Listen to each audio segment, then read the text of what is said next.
Whew, boy, it is cold this morning. 10 degrees. Got me some wood up under the carport just in case. Keep the snow off, even though we didn't get any.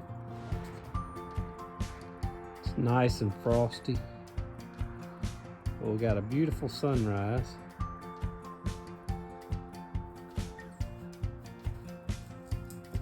Hey, Rainy girl. You cold? We had to give her a little blanket last night.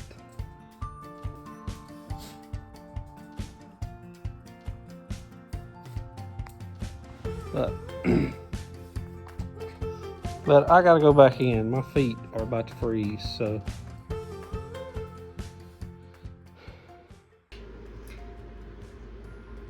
Hey y'all, Alicia here from Heart of Pine Homestead, and I just wanted to give y'all a little update on what's going on around here. I haven't posted when I had planned to because, as you can maybe hear from my voice, we have been under the weather for going on 2 weeks now.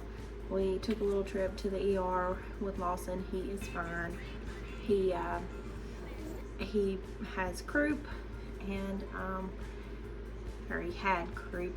By the time this video gets posted, he's much better. But I've been sick.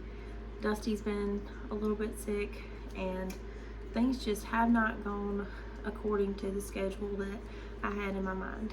But I have a sourdough cinnamon roll video that is almost ready to be uploaded, and today it's probably about 23 degrees now. It started out about 8 degrees this morning around 7 o'clock. We did not get any snow, and I know our friends in Texas and Louisiana, they got a good bit, and on the coast here in Mississippi, they got more snow than they had seen in a very long time, and they get snow even more rarely than we do, so we're trying not to be salty about it. But I did really want some snow. Who knows? Winter in Mississippi is not over, and we know that to be true, so who knows what'll happen. But y'all know, if you've been watching us for a while, on the coldest days of the year, I try to use those days to clean my oven. I do the self-clean option on my oven on the days that it's super cold outside. And I'm also processing that last pumpkin that I had sitting over in the kitchen. And so I'll be making some muffins with some of that pumpkin puree that I've got going. And of course, I'll have to wait to bake them when the oven is done cleaning. So I've been experimenting with whole grain, and that's the main thing that I wanted to talk about in this video. In my previous video, I had told you that there was something sitting in my Amazon cart that I just had not purchased yet, and that I would let you know what it was in my next video. And then life happened, and I just haven't been able to even buy the item that is sitting in my cart. So I don't have the actual thing sitting in my kitchen to show you, but I wanted to go ahead and let you know what that item was, because I do want to hear your input. The people that watch this channel, I wanted to know if any of you were already milling your own flour. That's something that has been on my mind probably about half a year or more. I've been down a couple rabbit holes, and it's my personal understanding from the research that I have tried to do, the information that I have found, that would be the most beneficial way to consume grain. I would really like to delve into it, but there are two options that I'm looking at, and one is more feasible than the other, but I'd really like to have the other. There's an attachment that I can put on my KitchenAid mixer and grind my own flour. And there is also a freestanding flour mill that I think is beautiful. It's aesthetically pleasing, which I don't have room for a whole lot of stuff like that. So the most sensible option would be the KitchenAid attachment. And I'd really like to know, do any of y'all already have that? Do you have the grain mill? Are you looking into this at all? Have any of you even done this yet?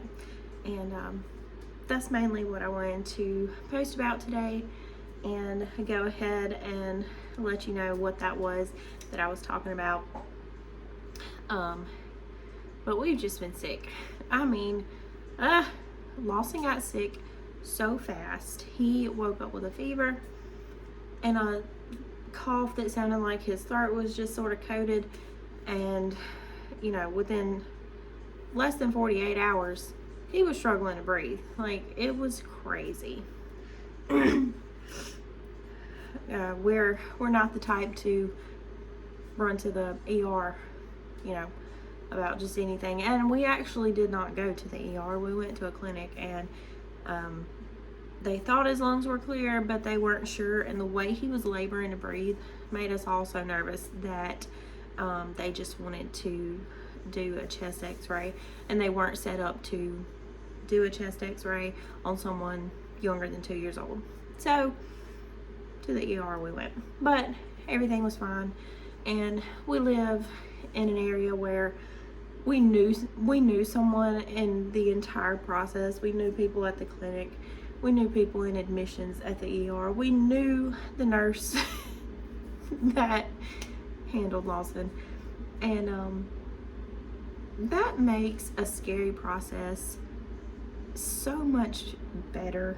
You know, never take that for granted. If you live in a small town, sometimes knowing everybody gets a little annoying.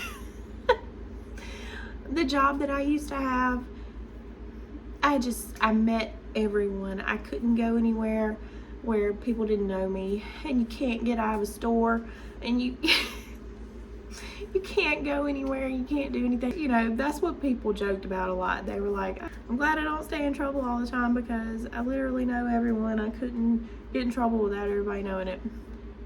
All that aside, it can get annoying when you can't go shopping and can't get out of somewhere because you know everybody and everybody stops to talk to you.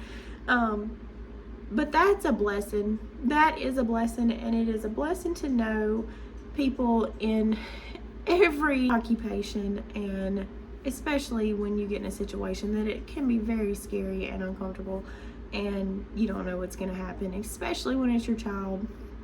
Knowing people in every step of the process brings some sort of comfort, because you know that the people that are dealing with you care about you, and they care about your children, and you know that you're in good hands no matter what happens. You know, there may be things that happen that they couldn't have any control over, but you know that you're with people that care about you, and it's a blessing.